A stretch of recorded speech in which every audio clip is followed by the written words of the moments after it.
it was a moment that I had to make a decision. And I think most people at my age, or rather most men at my age, will have called and told her to remove it. Yeah. I got scared. I was in the second year university. And then Mama Savani calls me like, hey, I think I'm pregnant. I'm like, what? She's like, yes, I'm pregnant. What do you do? I didn't doubt her. Oh, wow. I knew it was my child. Wow. And I told her, could you just give me a moment, let me think about it. So I hung up and then I tried to process it. She's pregnant. I'm in second year university, don't have a job. She lives with the parents. She doesn't have a job. What do I do?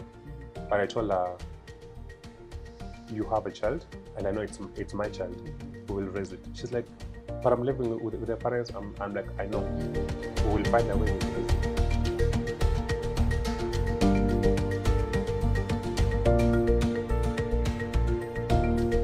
Hello and welcome back to another episode of our Father's Day series.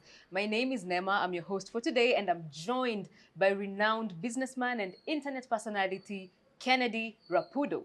But before we go into all of that, we want to make a huge shout out and a huge thank you to Sayari Pride Inn Hotel for collaborating with us to shoot this series and celebrate our fathers. And now, without further ado, let's get into the interview. So, hello. What a nice introduction. How are you today? Very much okay. How about you? I'm also well, thank you for Nice, asking. perfect. So, in your own words, Yes. who is Kennedy Rapudo?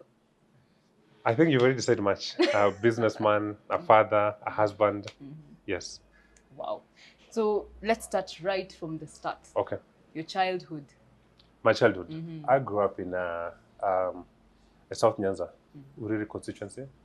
I also grew up in Mombasa. I've also grown up in Western Province, the former province. I've grown up in Rift Valley. I've been in Nairobi. I've been in Kisumu. So I've picked, I've been in different places. Wow. Yeah, so I'm a product of so many areas of Kenya. So, when you say hashtag Tembea Kenya, Yeah, Tembea Kenya. you're the ambassador. Yes, I should be the ambassador actually. Magical Kenya, please. Man's Reach out to my Yes. So, your family life. What type of family do you come from? Do you have siblings? Are you close? Yeah, I'm coming from a single a single parent family. I grew up with my mother only, but later on in life I got to meet my real dad. I had siblings. I have a big sister. I have a big brother, a late big brother who passed on, and now I'm the last one. Really? Yes. You're the last I'm one. a last born. Very nice people. I know. Blessed people. Indeed. Yes. Indeed. We want to get all the love we from are the parents. chosen ones of the Lord. Exactly. It's such a privilege to have us in your lives. Ukweli. Yes. So yeah, I'm from a single parent sort of family. So my mother worked in different places. That explains why I moved from one part of the world of the country to another one. Yes, and unfortunately, she also passed on when I was in Form 2. Yeah, so finally I'm here. Wow. Yes. That's amazing. So your school life, where Yes. did you, now you've traveled to many places, you've lived in many places actually. Exactly. So did this also affect your schooling? Yeah, it affected my schooling because sometimes you go to a place, maybe you fail, you have to go back. Yeah. But generally, I was a smart kid. Hey. But I started schooling in Mombasa because that's where I was born, and that's why I started my formative years. That's why I started school. Then I went to Uriri. Uriri is a constituency within Migori County. I schooled there in some school called Nyamilu Primary School. From there, then now I went to Kisumu, schooled in Central Primary School. I schooled with Babu Owino. Hey. Yes, we were classmates. Hey. Yes. Sorry, we're not to say Or let's say honorable. Hey. Yeah, so from Central Primary School, now I went to some schools in Western Province, Banja Muslim Primary School. And then from then I went to Rift Valley, a school called Kapkerer Primary School. Wow. And then high school, I went to Uriri High School. I think now they changed the name, it's called St. Pius or St. Pius. They have a way of making it sound, I don't know, gisty or whatever.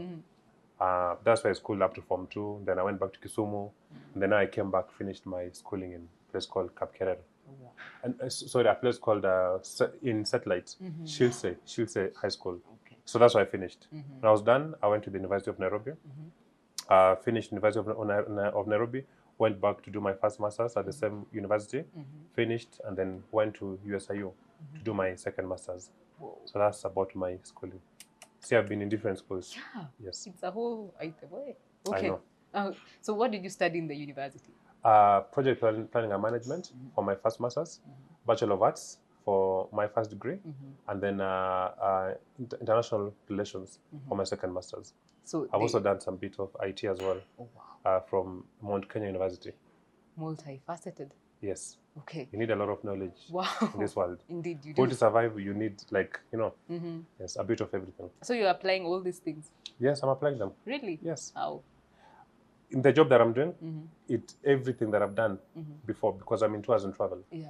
You need a lot of knowledge in planning for the tours, based on the budget you have, based on the timelines, So that knowledge of project planning and management comes in handy. You also need a bit of IT because you need to have systems that work for you, International relations, you also need it because you need to understand so many things about visa regulations, all that. So everything that I've studied in life is really helping me towards my career at the moment. Wow. Yes. So you said everything you studied in life. Yes. So how are molds from Form 2 chemistry helping? Honestly, our system of education, I think, is something that needs changing. We've tried to change it with the CBC. We keep on getting it wrong. We change it to this other one. But I hope we can come up with something that can really work. Yeah. I would really hope that if a child is interested in being a doctor, they will only study something that relates with medicine. When someone is interested with maybe being a footballer, you don't have to do chemistry. Instead, you can do something that can help you with footballing, maybe something to do with English, probably business, something that can help you. But I did even art and craft, even home science, I think, when I was in primary. Wow. And to be honest, I think some of it was a waste of time, but some of it helped us. So I hope the government, the Ministry of Education, can come up with a system that can target students and can help them in whichever career they want to proceed to. Indeed. Yes. So in short, we could start calling you the Ken of all trades. I think that's fine. That works. Yes, it does. It's no longer the Jack. There's an update, guys. Yes, Sorry, you didn't know it's now the Ken of all trades. Clearly, home science, programming. Yeah, exactly. Okay. So, growing up, and now we've talked about your family. You said you met your dad later in life. Yes. So, can you kindly talk us through that? It was a long story because my mom and my dad separated when I was barely, I think, 5 or 6 years. And I never got to meet him. My mom went and got married to somebody else, Okay. And my dad also went and started his other family. So they never met. And then at some point now, when you grow up, now you want to get to know who your dad is, because I kept on asking her, Mom, where's my dad? I want to meet him. I want to. And she kept on telling me more about him. He was like this person, he was this person, blah, blah. And as a young boy, you want to meet him, you want to know who is my dad? Is he like someone that resembles me, or do we think alike? Does he love me? And my mom got out of it. Then eventually she went to Mombasa to look for him, and she tried to look for him, but she never found him. And then unfortunately later on in life, when now she passed on, and then after she never got to meet him. She never got to meet him again. And then after my mom had passed on, then that's when a month or two now, that's when I met my dad. Wow. For the first time after I was 5 or 6 years. But unfortunately, there was a lot of guilt, with him, like he had missed so much. Because at this point in life, I think I was in Form 2, if I'm not wrong. Wow. And then eventually, even him, after 2 months, he also passed on. Oh. Yeah, so when it comes to fatherhood, I really, I don't take it for granted. And I think that's one thing that has really inspired me, because I know what it means growing without a father, rather growing without a father figure. And that's why I've always tried to be present dad to my children. Wow. I don't want to miss any stage in their life, no matter what. So I will do anything that I possibly can to fight for my children. Wow. Yes. So you mentioned your mom had gotten married to someone else, and your dad had also established his own family. Exactly. So growing up, you did know that your mom's husband was not your father. Yes. Wow. What kind of relationship did you have? It wasn't. He was a good person. Now, I think, let me give a shout out to him. His name was Humphrey Saiga. Okay. Unfortunately, he also passed on. Humphrey Sega he was from Luya community. He was a very good person. He was there for me. But one thing you need to understand that that connection between you and your biological dad, you cannot replicate it with anybody else. Even me right now, I'm a father to Gavin. I cannot replicate the relationship he has with his real dad. Yeah. But I'm only there to fill that void and to make sure that he's okay, to teach him, to guide him towards the right direction. Yeah. And there's a role that I cannot fulfill. We cannot have that one-on-one connection with him the way he can have it with his dad. You understand? Yeah. So my stepdad was a good guy, very, very strict. Yeah, he was extremely strict, but he was a good person. But in the end of the day, I still wanted to know who my dad really is. Yeah. Whoa. So, wow. How did this affect your outlook on family and even fatherhood? Not having your dad around. To be honest, it didn't affect that much. But at the end of the day, you know, there are things you can talk to with your real mother or your real father. These are the same things that you cannot talk with somebody else who's not your real parent. You get the difference. It may not be such a big difference, but at the end of the day, there is a... there's a way a boy looks towards his real father than someone else who's trying to fill that void. Yeah, so it kind of affected that one-on-one touch somehow. Yeah. Okay. So now you've gone from university. Yes. You've started working. You now want to start creating a family of your own. Yes. So what is that point, that light bulb moment that was like, this is the time? Why that time? When you say starting a family in terms of getting married, starting a family? Starting a family, getting married, like the entire journey. Yeah, at times you just want to have like your own family. You want to have your own independence, something that you can call a family, something you can call home, people who are there for each other, you know. Single life is good, but sometimes you don't have that control. You just want to party, want to go on dates. Hauna mwelekeo. But the moment you meet someone and you fall in love, then you say, now, let me start a family. So you become grounded and you start thinking differently. You start becoming more responsible. Exactly. So going into fatherhood, yes. What were your first thoughts? To be honest, I thought it was easy. I thought it's just having children and them raising themselves, playing around. But man, it's not that easy. You have to be present in their lives, whatever they do. So it comes to a lot of responsibilities as a person, how you behave in front of them, or even when they're not there. The biggest challenge is financial, because you have to pay school fees, you have to pay rent, you have to pay this. So yeah, it's something that is more of a commitment. You see, the way you say that for someone to become a doctor, it needs a lot of commitment. It's the same thing. For you to be a father, not just a daddy, but I'm talking about a father. You need to work on it. I know most people think that the moment you sire kids, blah, blah, blah, blah, you're done. No. You have to raise these people to be people that you want them to be. But if you just give birth and then you let them be, they turn out to be something else which is completely different. So it takes a lot of energy from you as a father, not just buying them whatever they need, but nurturing them, you know, and guiding them towards the right direction in life. Yes. Whoa. So in your own words, describe fatherhood. Fatherhood is a product of so many things, like provision, whether it's financially or any other material goods, is all about nurturing. And it entails so many things. It's a product of so many things, so many components that come into the interplay. Whoa. Exactly. Describe a father. A father, there's a difference. I will tell you in terms of a difference between a dad and a father. A dad, sort of, someone who will just hire children, and then you can leave them there. Okay? But a father is whereby you take responsibility. Understand? That is who a father is. A father is not just biological. Anyone can be a father, even if he's your real dad or not. As long as there's someone who's always there and guiding you and providing for you and making sure that you are okay, introducing you to new sports, new activities, that is who we call a father. Yes, responsibility. Not just hiring or not just sending upkeep every month, being there for your children. That is who a father really is. Yes. So you have created a blended family. Yes. With your wife. Yes. What is that like? What is that experience like? It is a good experience because I get to learn these are family from different backgrounds, different mothers, different fathers. Yeah. And when you come in together, there's so much to share about. You understand? It provides you like this dynamic, rich experience, Wow. you know? And for me, initially, I thought it would be something very complicated. But as long as both parents are mature enough and you both want it to work, it can be something quite enriching. Wow. Yes, and I've enjoyed every single moment of it. Yes, although there can be some dramas here and there, maybe from one or two parents. But as long as you handle that, everything's okay. What is the craziest thing that has ever happened?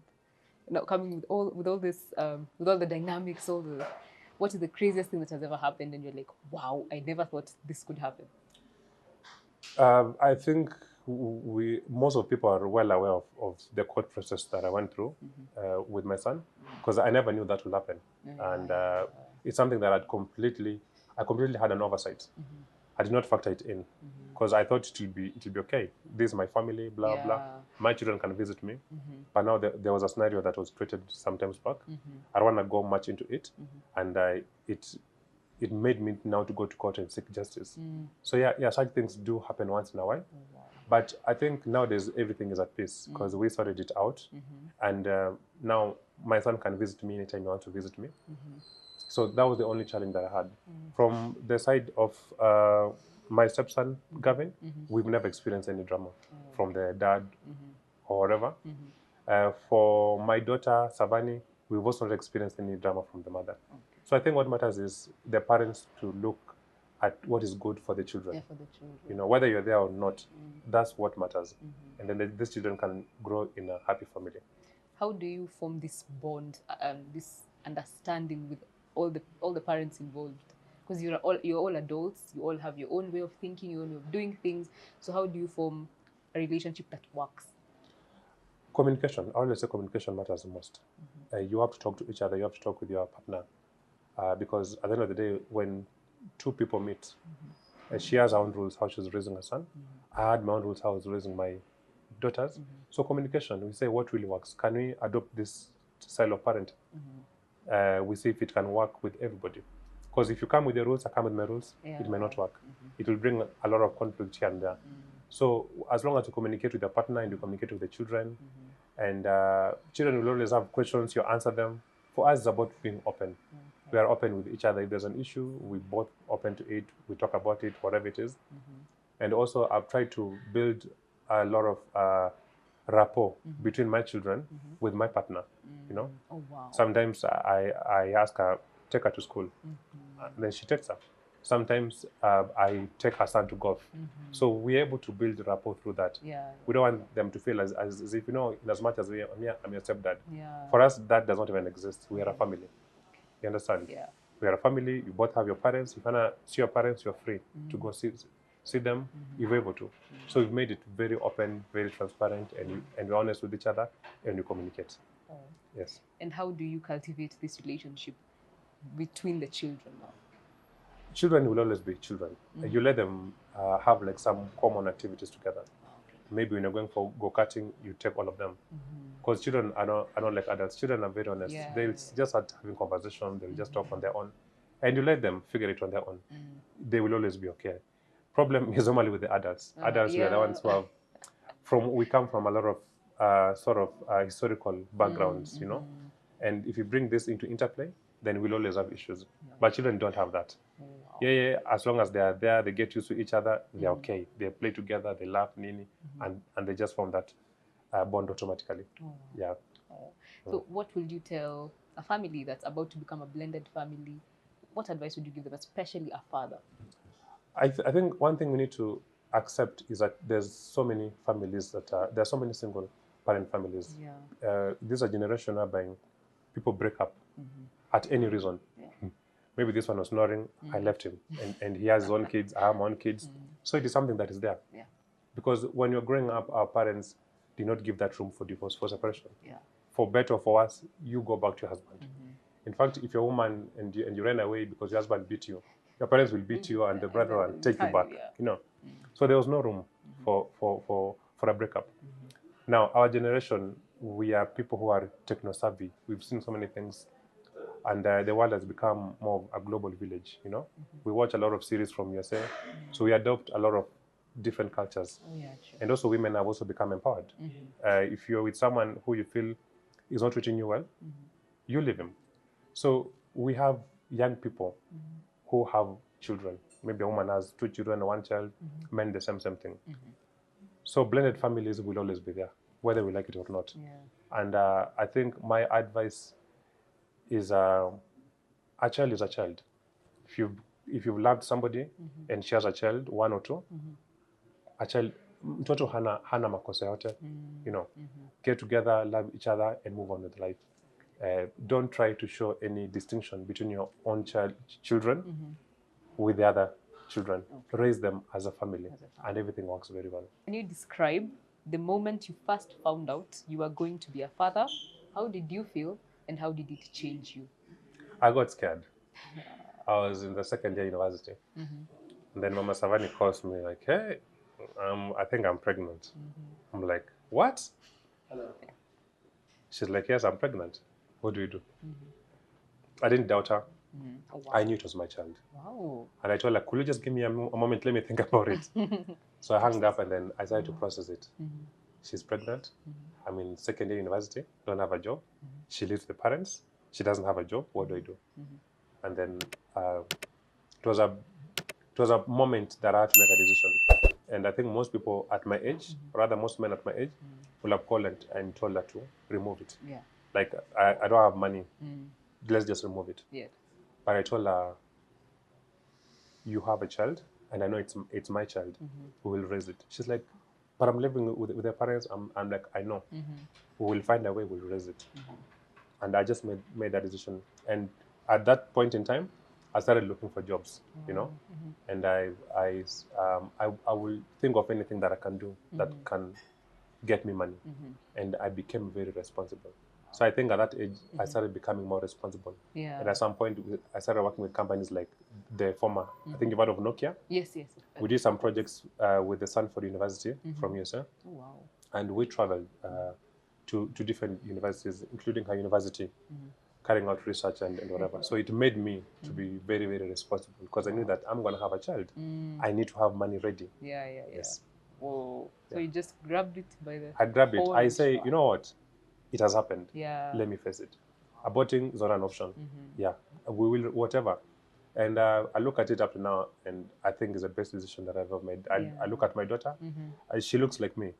I think anyone who has seen her, even if you've never, you see her for the first time, you'll be like, this kid is Rapudo's kid. Yeah.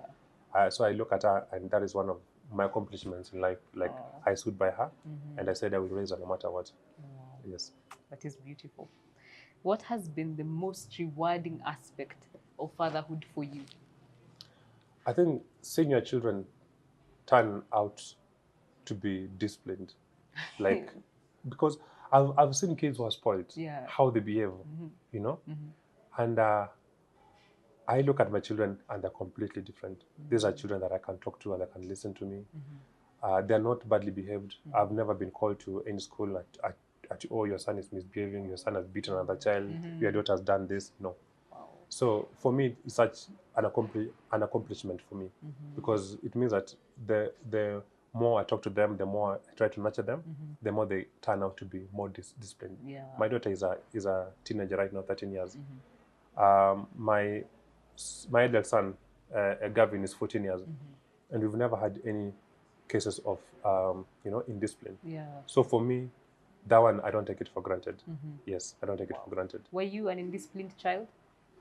No, I only became indisciplined when I was in Form 3. What happened when you were in Form 3? At that point in time, you've lost both parents, and you're trying to understand how the world really works, and there's a lot of frustrations, there's no school fees. So you just, and there's no one to sort of help you navigate life like this right way. So unajikuta tu you're in the streets, you're throwing stones. Oh, principal so must go. He must go. But when I was growing up all the way up to Form 2, Form 3, I was a very good boy. Oh yeah, you said your stepfather was strict. Yeah, he was very strict. There was no room for games. He was, and I think that's not the best way of raising children. Really? So you do not Do you believe also- in gentle parenting? My daughter is 13 years. Can you believe I've never laid my hands on her? What? I have never caned her. Never. And so is my son. My son is almost turning 9 years. I have never laid my hands on him. What we do with my children is we have a conversation. I talk to my child the way I can talk with a fellow man.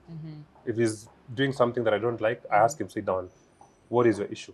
So he explains. I'm like, are you done? Now I tell him what he should be doing, and they listen. So I believe that works out for me. Their mothers beat them, and funny enough is that sometimes they don't listen to them on certain things. So they call me to talk to them. Wow. So for me, talking to them, it really helps. Yeah, yeah. And I believe that's the best way. Don't be strict, because when you're strict to your children, you kill the talent. Oh, wow. Let them grow, let them make mistakes, let them learn from that.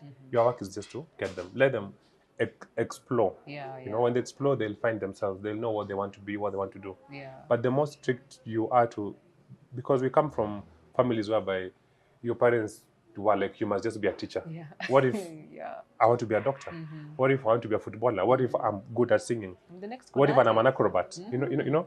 So the more you're strict to your children, you don't give them that room to think. Yeah. And I don't want to be that kind of a parent. I want to be a parent whereby it is your world. I'm only here to guide you. If you want to follow this direction, I will tell you what to avoid, and I will let you follow that direction, and I will push you, and I'll make sure that you succeed towards that direction. So that's my sense of style. So strict parents, for me, I really don't think it works. Okay. Yes. So I'm digressing, but you mentioned not having someone to help you navigate during that time after Yes. these losses. So after these losses, remember, I'm a teenager, probably 16, 17 years, you know, and I'm trying to understand so many things in my world. Yeah. There's no relative to help you. So at this point, you start making mistakes. You started having other friends, and you get lost in the world, you know.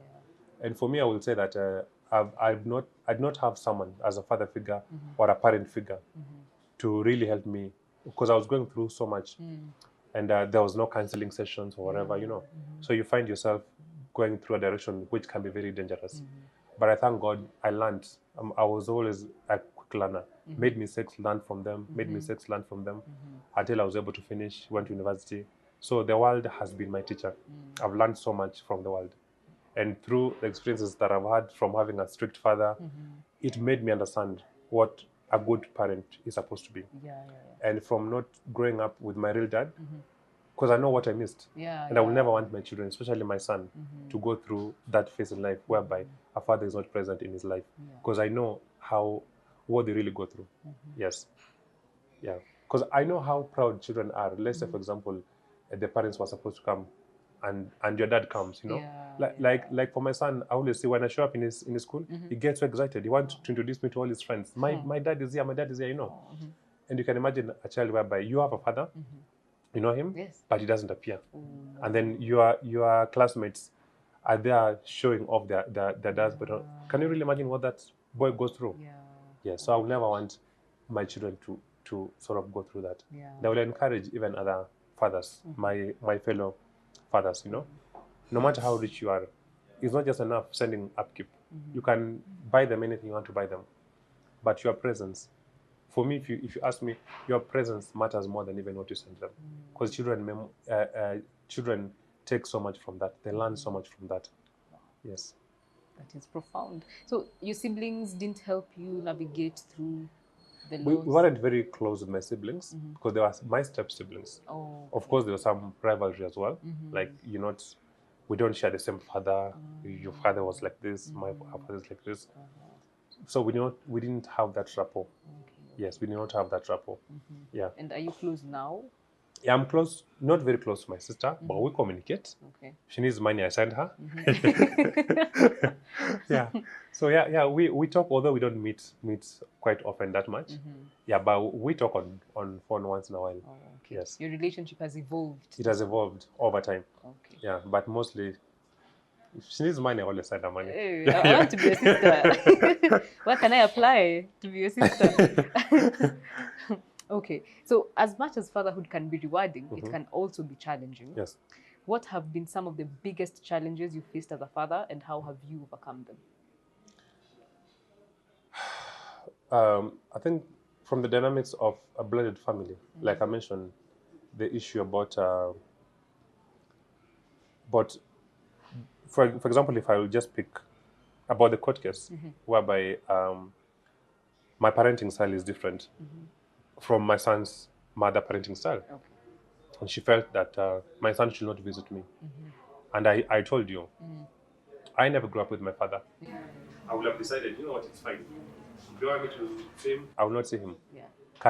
I will send upkeep or I'll do this and this, but I'll not see him until he turns 18 or 16 years old or when he wants to see me. I would have chosen that direction because it could have been even easier for me. I don't have to burn fuel or waste time. But I took the matter to court, not because there's any value I'm gaining by my son visiting me, but because I never wanted him to go through what I went through. Yeah. You know, that's why I went to court, wasted a lot of millions and millions of shillings trying to fight this case, trying to fight for custody until I was granted that custody. You understand? So I will never let my children to go through what I went through because I know what it means growing without a father. You know, it might be the best option for most people, especially for the lazy people. But for me, I fought for him until I finally got my way. Yes. So that's one of the aspects. And that's why I'm saying if there's no good co-parenting, it can make things very complicated. Yeah. I wish parents would just understand that it's not about them, but it's about the children. Children. You might have differences with me. You might not like me. I get it. But do not let your child go through that just because you don't like me. You know, let them experience the happiness, let them be happy. Watch our differences, declare our differences. But any parent should invest towards their children being happy. And that will be my advice for the parents who are trying to co-parent or blended families. Let the interest of the child come first. Your differences, you'll always solve them eventually. Yes. Wow. That is profound. Yeah. How has being a father influenced your career decisions and priorities? You already mentioned how you started working hard when you were in second year. Yeah, exactly. So now, as you continued on, being in Form 2, you are this young, hot-looking dude. You're scoring gas. You're going on dates. You know, you're with different people. Mkonevasha, you're partying, nini. You know. Then all of a sudden, boom, you're gonna mimba. Yeah. Wake up call. Now you cannot waste this money on liquor. You are trying to take a Dana on dates. You're doing what? You have to save that money. You have to be more responsible. You have to start thinking, how much do I save? How much do I spend? What other businesses do I do?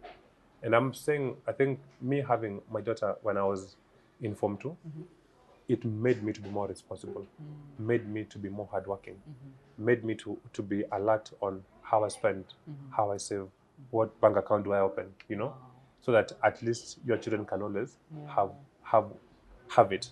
And then after that, when I got more kids, I already created that foundation. And so you tend to go for career choices that are more financially rewarding. Yes, and I think it made me to be more responsible. Yes, and I'm glad. Even after my daughter was born, my child has never lacked. My children have never been kicked out of school, and I thank God for that. It's because I learned to work very hard and to save and to make sure that my children do not lack. Yes. Okay. What are some of the traditions or values that you try to instill in your children? Things people would still call old school if they had. I think stuff about money. I talk to my children about money. Wow. I talk to them about savings. Wow. You know? That's not old school though. It's not old school. Yeah, that's old school, actually very new school. Old school, why do you need money? See, you're in a boarding school. You need money for what? You know? So I've tried to empower them financially. Oh, wow. My kids, sometimes I'm the one who actually ask them for money. I'm like, hey, do you make 10K? I do. Sometimes there's something you want to do, you don't have that cash with you. So you know that they have it. So they're like, Dad, I'll give you, but does it come with interest? Yes. Yeah, exactly. Good I'm question. like, okay, so I don't want to do it. So I've tried to empower them financially. Wow. Even my youngest daughter, African, she's a brand ambassador of some hair oil company.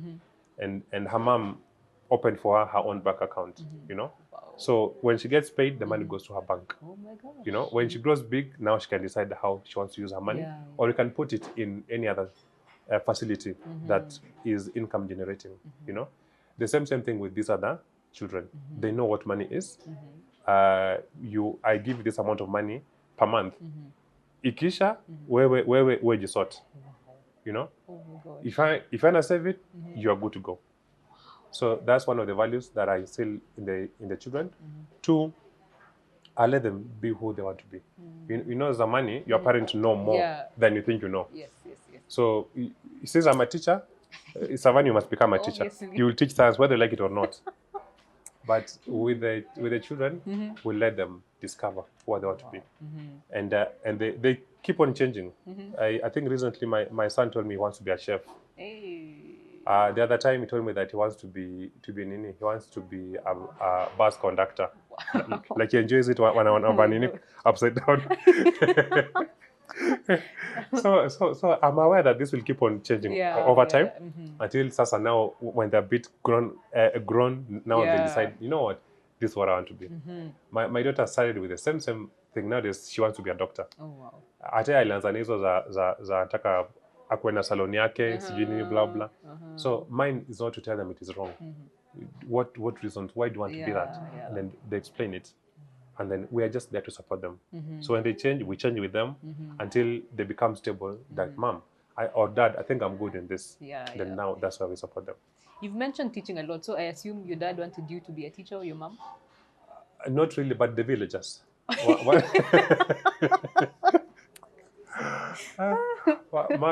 My neighbor back at home, he was a teacher. He taught all his life. So he always insisted that I must be a teacher. And I really hated it. I really hated it.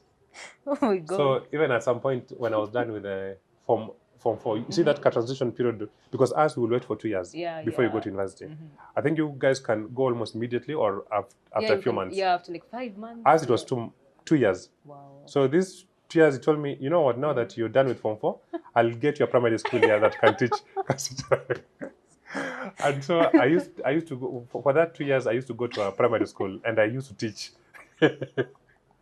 so that I can hone my skills. But when I got to university, I said, you know what, no. I went and changed it and did something different. I'm dead. What? I know. Did you want to be a teacher? No. Number one, me, I hate writing. Being on the blackboard, and you're writing, I just don't have that time. Wow. Okay. So what did you want to be when you were growing up?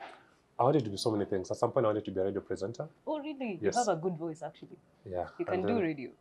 It's too late. I'm old now. It's not. It's not too late. I really wanted, because I grew up listening to Nation FM and listening to BBC. Oh, wow. So I always wanted to be a radio presenter. Until I figured out it doesn't pay so much, and I wanted something that gives me more money. And then at some point, now I wanted to become a doctor, which I would have become if my mom never passed away. And then your mom was the motivation behind that specific... She was able to pay my school fees. Oh, okay. And with that, I was able to work hard. I did not have a lot to worry about. My grades were always good. Until now, when she died, then I lost focus. I said, I think about a year or 2 without going to school. Okay. So I said, you know what? I will be whatever the world wants me to be. And now I'm here having my own company, and I'm okay with that. I'm still imagining you as a teacher. Hell no. That would have been something else. Oh my gosh. But I don't know, there's a way you explain concepts. I guess you would be a good teacher. I don't think I would have been a good teacher. Why not? You have patience. You have patience. Nowadays, people are not writing. You dictate notes to children. Yeah, the students write. But no, I understand. You know the teaching you're talking about teaching, maybe being a lecturer, becoming a lecturer. You wanted me to be a primary school teacher. Nowadays in primary school, they don't write. So for class 3, they don't write notes? Okay. Wow, okay, yeah, that's true. That's true. Which school are you talking about? Sorry. Oh, you're the guys who went to the US, you studied in the US or whatever. I'm talking about Kenya. No, I was in some village school in Sijua. Oh my goodness, okay, that's true. Well, I have so much respect to the teachers, primary, because they're the ones who made us be who we are. Yeah. But for me, it should not have really paid my bills. And it is not something that I was so passionate about. Oh, yeah. I was never passionate about it. It was not even your dream. It was not even my dream. My dream laid somewhere else. Yeah. So then how do you feel when your daughter now says she wants to be a doctor? It's like a continuation of I'm okay with that. Actually, even if my daughter tells me she wants to be a hair salonist, as long as Because I believe right now she's 13 years, and maybe in the next few years that will change again. Yeah. When she's now 18, 19 years, now at least we are sure. Yeah, We are like 80% that this is what she wants to be. Yeah. Whatever she wants to be, I am there as a father to support her. I'm there to support her dreams. Yes. That's beautiful. Yeah. Even if she says she wants to be a teacher, that is okay. That is beautiful because Yeah. it's not even common. Because it's not me forcing her to be a teacher Yeah. just because I'm a teacher. Yeah, No. yeah. It is her decision. Yes. Wow. All right. So how do you balance your professional life, especially as a celebrity figure, with your responsibilities as a father? Celebrity, my wife is a celebrity. I'm not. But Not a celebrity. You're a celebrity. Hell no. You are. I hate Oh being my on God. social media. Whatever it is. Newsflash, in case you didn't know. You're also a celebrity. You're an internet sensation personality. Really? Yeah. I never even thought about that. You are. Well, surprise. Surprise, Okay. surprise. So how do I balance? Number one, I don't know much about being famous, so it never bothers me Okay. that much.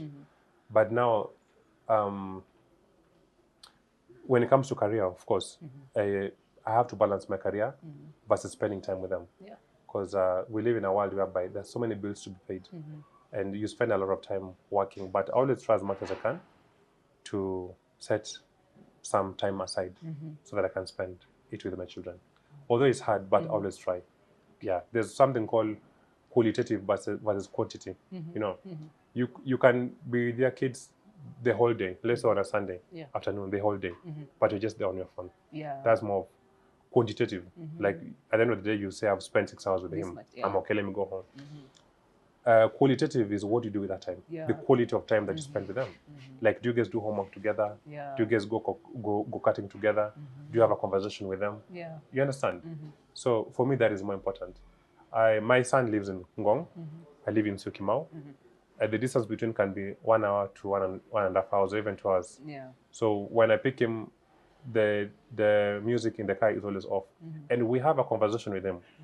From Ngong all the way to Syokimau, we just have a conversation, and he asks me sometimes very intrusive questions, like, how did you and your wife meet? He calls my wife my wife. So you and your wife, how did you guys meet? Are you guys married? Will I be there? You know. So I answer all these questions. So that for me is qualitative. Yeah. You understand? Like we are spending that quality time, we are having a conversation. Yes. So I try as much as I can to create that qualitative time with them. Yeah, not just yes. Although I'm busy most of the times, but I create time for my children. Okay. So you have to balance. Yeah. About celebrity or whatever, on Mother's Day, I'll bring for you Amber here. And then now you can ask about how she balances being a popular figure and family. She can answer that better. We will hold you to that. It's fine, I'll bring her. Just let me know when. What advice would you give to new fathers who are about to embark on this journey? I think it's a decision that you have to make. Don't just go there for the sake of going there, or maybe, oh, she's pregnant, now let's get married. You don't have to marry someone just because she's pregnant. You can still date even if she's pregnant and she even gives birth. Yeah. Don't force yourself to do things when you're not ready. So it's a conscious decision that you have to make, because there's a lot that comes with fatherhood. You have to be prepared mentally that I want to be here. So don't just do it for the sake of doing it. So when you made your mind, take your time to be ready. Even if it'll take you 10 years or 20 years to be ready. It's a conscious decision that let's do these children a favor. Let us raise them the right way. So that even these children can gain when they grow up. You know, I've seen people just getting married or doing like a come we stay for the sake of doing it. You understand? Yeah. And so for me, I would really discourage that. Make a decision, be responsible enough, and you know that you can create time and you can be there for your family. Then that's the right way of doing it. Okay. What do you think is the most important quality for a father to have? You should provide that guidance. Should be someone that the children look up to. You know, when they are in any problem, whatever it is, the first person that should come to their mind is you. So as long as you've created that with the children, it means you've created that trust, that confidence level, that they believe that my dad is always right, my dad will help me with it. You understand? Yeah. So as a father, you should be someone who's able to provide guidance to your children. Should be that father figure that they listen to. You understand? Yeah, It's not about being strict. Utachapa mtoto au utamsaidia. It doesn't. Me beating children doesn't help. For mothers, yes, it works. Okay. But I believe for a father, it should be someone that can have that sober conversation. I don't want to say women are emotional, Yeah. but women provide that quality that men can't provide. Like, have you eaten? What are you wearing? You've done what? Blah blah. Women are more nurturing, you know, Yeah. and they play like a very, very big role Yeah. towards our children. But a father should be more of like a disciplinarian, you know. You're the one who tells him, your mama said this, that has to happen. Yeah. Don't be the kind of a parent that contradicts the other parent. Even if you know that the other parent is wrong, don't tell him that don't do that. Do this. You can have this conversation with your wife later on, Yeah. and then now you agree on what to do. But don't bring two different voices. Yeah. You will confuse this child completely. Wow. Yes. That is profound. Wow. Okay. So how do you handle discipline and setting boundaries with your children? Conversation. Conversation. We talk about stuff with my child. Tell him, for example, my bedroom is a no-go zone. It's just it. You have a phone. If you need me, call me. Yeah. Or text me or whatever. So you just, as long as you've created it, it's something that you have to build over time. It doesn't just come once. Yeah. You build it over and over and over and over again. And you have conversations over these things. You know, parenting is how do I put it? That's what I'm saying. It is like a commitment. Yeah.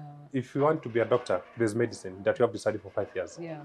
You go through it, then you become A doctor. and the same mindset we have about that, the same mindset we should have about family and raising children. Commitment. You have to be present in their lives. So I agree, parents have different ways of disciplining their children. There are those who believe in punishing them, caning them. The other one is called what? Like there's a corner or something. Timeout or something. Oh, Like go stand there for 5 yeah, minutes. yeah. The timeouts. So whichever works for you, that is okay.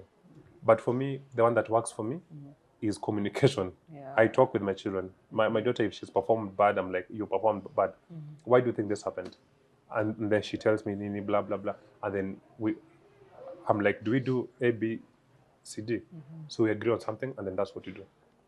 You know. So if you veer off from that, now there'll be like some form of punishment. Like, for example, I'm going to take your phone. You won't have it for a month or for a week. Okay. Such like stuff, you know. So that motivates them.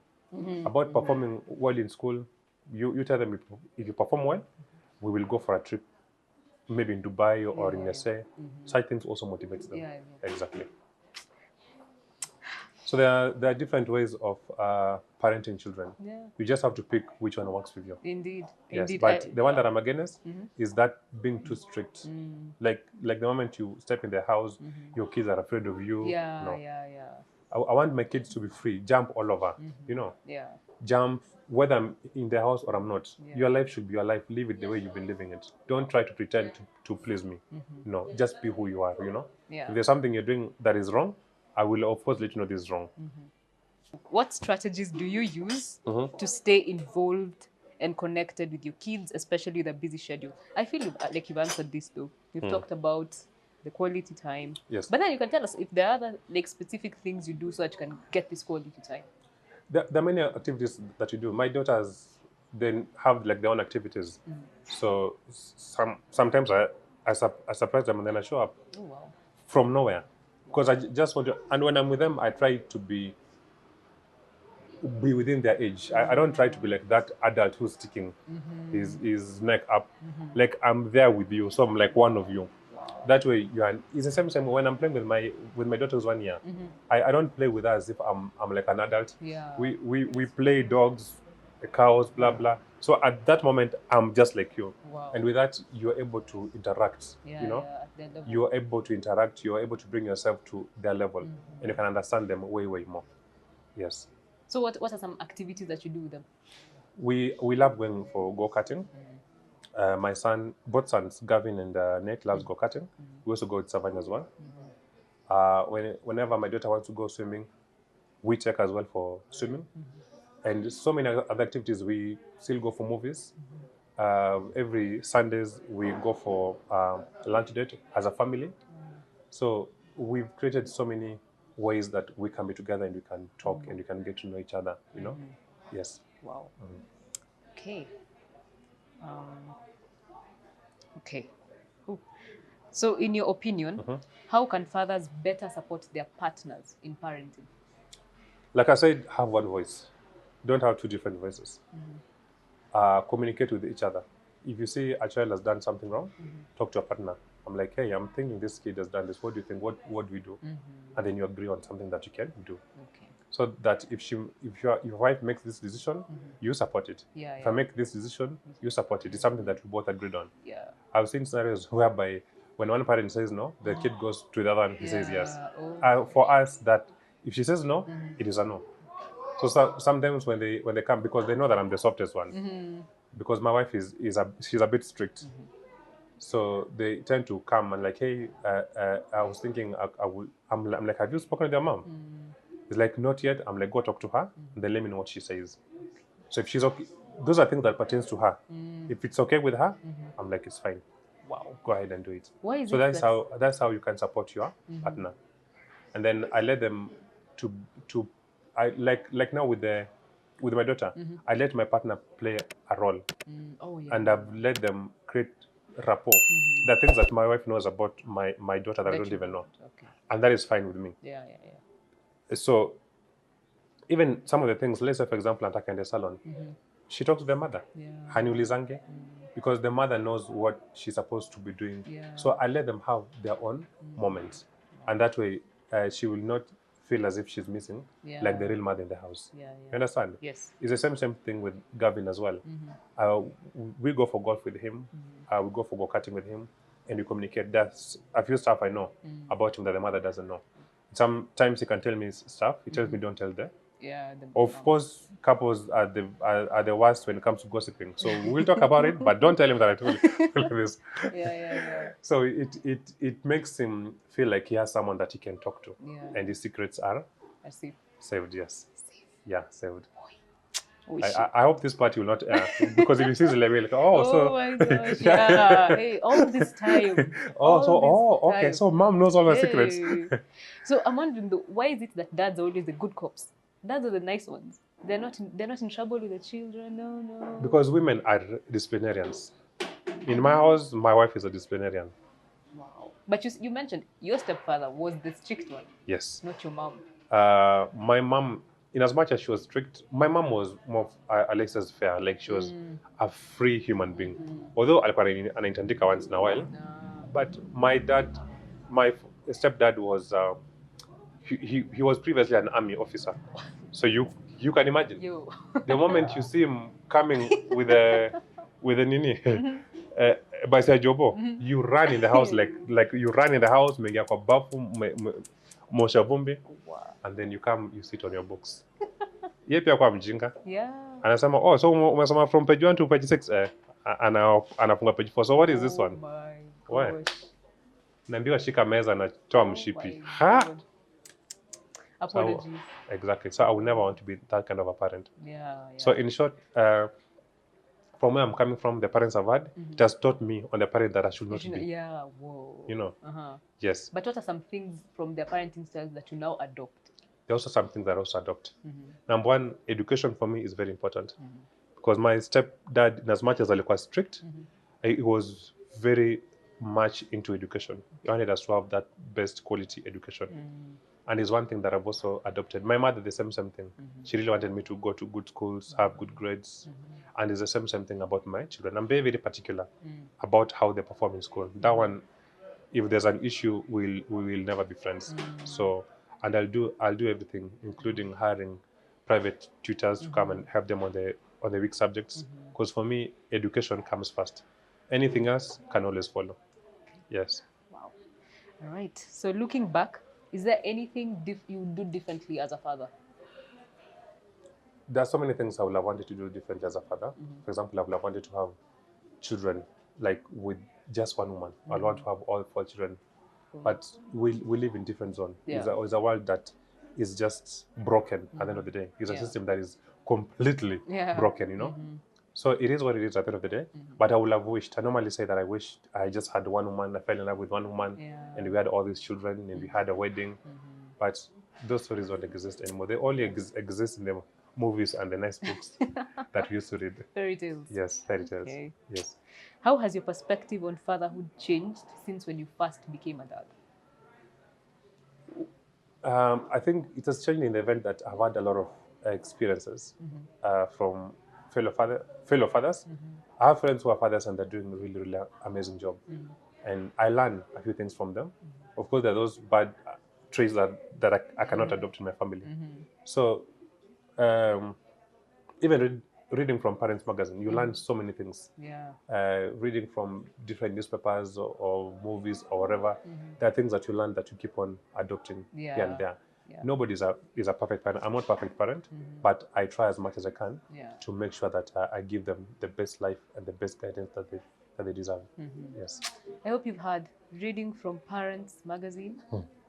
that just note that. Yeah, it's very important. It's very important. Very important. Very important. So if you could change one thing about how fatherhood is perceived or represented in the media, what would it be?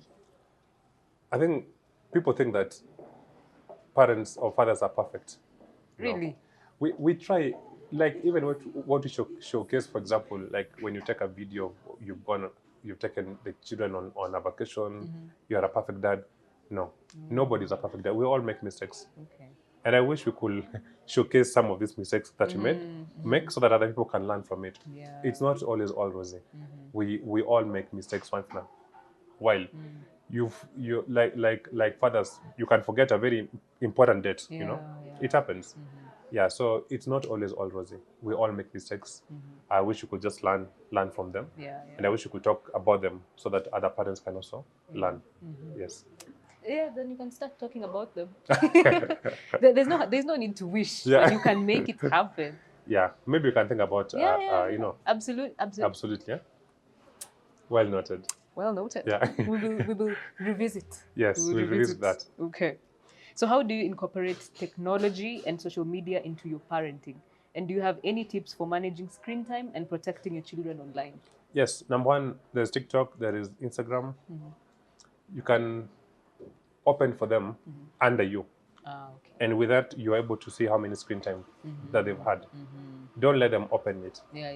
Because if they open it, then you never know. Yeah. So when you open it, for example, TikTok, you can put a lot of filters and restrictions. For example, the only people who can message her are people within her friends list, not any outsiders. You understand? Yeah. And with my daughter, it's very funny. She has a phone. She's on TikTok. She's on Instagram. From nowhere, randomly. One of the days, if I see her on the phone, I just go pick that phone. And I go through her messages. And I've made it very clear that in as much as I've given you freedom, it comes at a cost. That I will always look at your phone at any random time. And then I go through her text and ask her, who's this? What do you mean by this? So she knows it. Okay. Yeah, because at the end of the day, even parents, the tip I can give them, if your children have any gadget, whether it's an iPad, an iPhone, or whatever, make a habit of going through that phone. She or he is your child. Yeah. Take that phone randomly, have all his or her passwords, and go through it so you know exactly. My daughter is chatting with who. What are they saying? Which group is she on? That way you can understand. If something goes wrong, there are people that also block, by the way. Wow. If I see someone has commented something like funny, blah, blah, blah, I'm like, you should not have this person as your friend, and then I block it. You understand? So there's that aspect of discipline that comes with, because if you just give them the phone, you don't know who she's talking with. Yeah. And outside there are pedophiles. People who are experienced, they know what to tell them. Yeah. Some will even tell them not to tell your daddy and send you money. Exactly. So imagine this has been ongoing for the last 3 years. Where you're like, man, apparently me, I trust her, or I trust him. Then what happens? Yeah. So I've always been very intrusive with them. From nowhere. No, anachaka. Bring your phone here. You're smiling too much for me. Who's this person? What is that one? Exactly. So that has helped. But I've made understand why I'm doing that. It's not like I'm trying to invade your privacy. No, as long as you are under 18 years, you're my daughter. I know what phones are. I know what technology is. If you meet the wrong person, it will completely ruin your life. So I'm here to make sure that doesn't happen. The mother doesn't do that. Actually, she complains, but my son works. Yes. It does work. Yeah, it And does so work. do you do that? Like, do your other children have gadgets as well? Yeah, my son has a gadget. My son who's 8 years net, but him we've downloaded for him the YouTube for kids, so he will never see anything which does not involve kids. Oh, yeah, yeah. My son Gavin he is unrestricted, but the channels are under us as well. Okay. My daughter the same thing, but that freedom comes at a cost. We must know who you're talking to, what you're discussing, whatever it is. That's the only reason why I can give you this phone. Yeah, yeah. Otherwise, if you don't want us to be intrusive, then you don't have to have this phone. Yeah. Yes. Wow. Yeah, that is amazing parenting, because it's becoming a danger. It is a dangerous place, actually. It is, and also the screen time. You set how much time can they spend in a week on the screen. Wow. So if you want to exhaust it all in a whole day, it's fine. But the next 6 days, you'll not be able to view it. Oh my God. So it's upon you to Yeah. control. Like you can only view what is important and then go on with other things. And then we try to buy them storybooks so they can engage in reading books rather than just being on phones, you know. Yeah. So as a parent, you should come up with activities that are also more engaging, because if they have a phone, you've not given them anything else that they can do, mostly over the holiday, then they'll just be on that phone.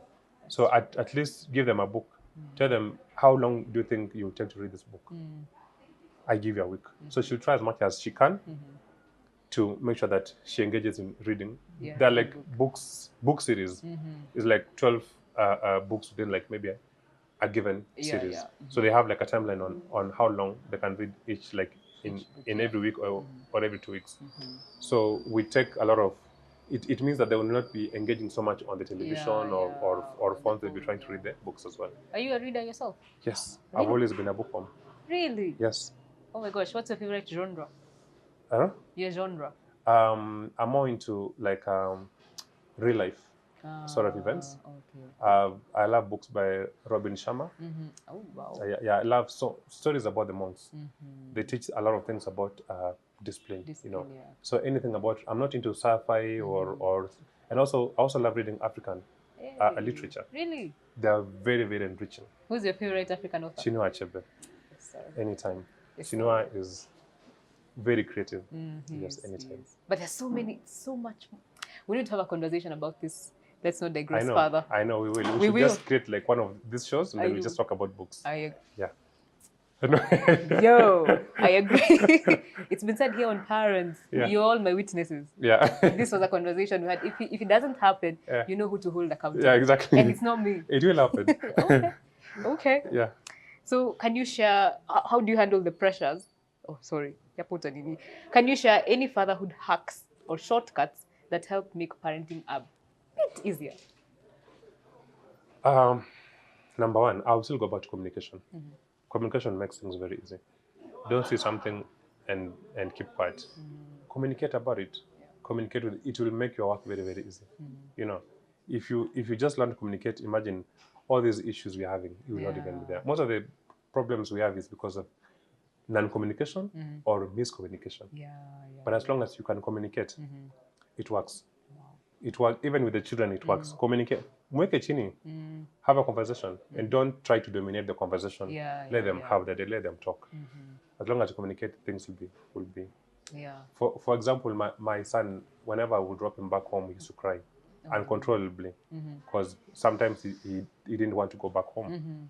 And I realized the only way is to have a talk with him. So one day when I picked him, we had a conversation. Although when I dropped him again, he cried, but he told me these are tears of joy. Oh. And then eventually he completely stopped crying. Wow. So it's about communication. Because you ask him, why do you normally cry? What makes you cry? What can I do that is different, that can make this experience be more engaging and that can make you happy? And then you have a conversation. It's like, oh, I want to spend more time with you, blah, blah, blah. And I'm like, okay, it's fine. I will talk with your mom and then I will let you know how the conversation ended. So as long as you communicate with them, you tell them what you've done. Because even children need to understand, just like you and me. If I communicate or you communicate something to me and you understand each other, it's the same thing, the same technique that also happens with the kids. But most parents tend to think that kids are not that sharp, awataelewa, sijui nini, blah, blah. What I mean, no. You might do it and it's a shortcut for you, but you've not eliminated the problem will still be there. Yeah, it's still there. You know, see, find where the problem is, communicate with the child. Yeah. Mwambie umefanya hivi nini, what do we do? Kumchapa haitasaidia. If anything, if you beat them up, they'll start now lying to you, so that they can avoid being punished. You know, communicate with them, tell them this is wrong. Do we do this? What is your view about this? And then come to an understanding. Yeah. You will eliminate that problem, and it will not happen again. Wow. Where would you say this style, is it a style though? This approach, your communication approach, where do you think it comes from? Like I said before, I've picked so much from my life growing up. I picked so much from my real dad, from him not being there, and now me trying to be there. I picked so much from my stepdad being very strict on us, and I wish he could just communicate with us. Okay. You know. Yeah. So I've picked so much as well from my mother, because she was communicating with me. And so all these things I picked them from, and also you as a person also, because I said before, being a father is about you deciding you want to be a father, not you being there because she's pregnant. Now let's move in together. Now I'm becoming a father. No, it's a decision that you have to make. It's a decision that you have to make. You have to make commitment. If you're making commitment, it means you have to attend. You can even go for therapy. You know, talk to your therapist or your counselor about fatherhood. What are the things that I should avoid? Learn. Make it an active process of learning. Read books. Parents Magazine, right? Yes, sir. Read books, watch movies about that, and learn. See what works, what doesn't work, and then try to adopt those ones in your family. It works. Learn from people. Listen to interviews. How people approach given a problem. Even Google. There's ChatGPT. Google, what do I do? Blah blah blah blah blah. Learn from that, and involve it in your family. Indeed. It always works. But don't think that just because I'm a father now I know. No. Maybe doing something repeatedly, just because it works doesn't mean that it's right. No. Yes. Wow. Learn to be more insightful. Learn, read books, and then adopt it. Well, that's powerful. Just because it works doesn't mean it's right. Yes. So, is there any point where you're having these conversations and the children challenge you, and you're like, why did I raise them to be communicators? Do they challenge you ever, or it's just smooth sailing? They do challenge me. Sometimes I try to play a ninja, try to avoid it. But kids, mostly Gavin and Savani, they challenge me. Sometimes they ask you those intrusive questions, and I like that. Oh, wow. Something that if it's so whatever, I try to to don't play it. But eventually I'll figure out how we can solve it. You know, for example, there are the time Gavin school, the teacher asked us to send money for pizza, and we're like, why are we sending money for pizza? And then Gavin is like, because I felt like eating pizza. Wow. And we are like, we paid school fees for your lunch. So we told him we'll have a conversation. So when you're trying to make him understand that you need to eat from school because that's what is provided, he wasn't getting it. It's like other kids also order food from outside. Oh, wow. So what is wrong if I order food from outside? Yeah. And we are like, just because other kids do that doesn't mean that it is right. Yeah. We need you to learn to live with what is available. If you want pizza at home, we always buy it for you. But at school, learn to live with the rules which are there. Yeah. So communication. Otherwise, you could have decided just be mad at him, punish him. Yeah. Does that help? No. But when you communicate with him, you tell him, we understand, but there are rules in school. Live within those rules. When you are home or you're coming back from school, you can ask for money and you can buy pizza. That is fine. So that's how we eradicated that. So with Father's Day coming up, how do you usually celebrate this day with your family? Do you have any special traditions you've already started establishing? Not really. I've been together with my wife now for 2 years. Maybe she's planning to surprise me, you never know. You know, Mimi even za nyumbani zote. Birthdays, nini, it is always her. Oh, wow. She comes up with the idea, she tells me, I'm like, how much is it? And then I fund it. So I don't know, maybe she's planning something, but I think you've also challenged me. Probably something that you can put as a tradition. You know, like on Mother's Day we do something, on Father's Day we do this. You know, So it's something that I think we can do. But we already have something for the Mother's Day already. Like last time, my wife established a charity event. And on Mother's Day, we went to different orphanages and we donated food. We went to some community, also gave out food. So for Mother's Day, we'll be doing that. Okay. And we even had a cake we shared with one of the orphanages. For Father's Day, now that's a big challenge. We'll have to figure out what do we do. Yeah. Yes. Yeah. All right. So, being a big golf fan yourself, are you introducing your children to golf? Do you envision playing with them? Yes. My son, Gavin, is already I already introduced him to golf, and he doesn't practice so much, but he's very good. Oh, wow. And I keep on telling him to keep on practicing over and over again, because I've seen his swing. His swing is, he actually has a potential of being way better than me. Oh, wow. Because I've seen how his swing, how his hands overlap. He's very, very good at it. My son, I've already started to introduce him. My daughter is not a thing completely. Maybe Africana might play golf, but Savani, no. Savani is more into swimming. Okay. Yes, so my sons, I think they will all play golf. Yeah, but Gavin in particular, he's very, very good. If he could practice more and more and more and more, he will be a professional. Wow. Yes, and there's a bright future for him when it comes to golf.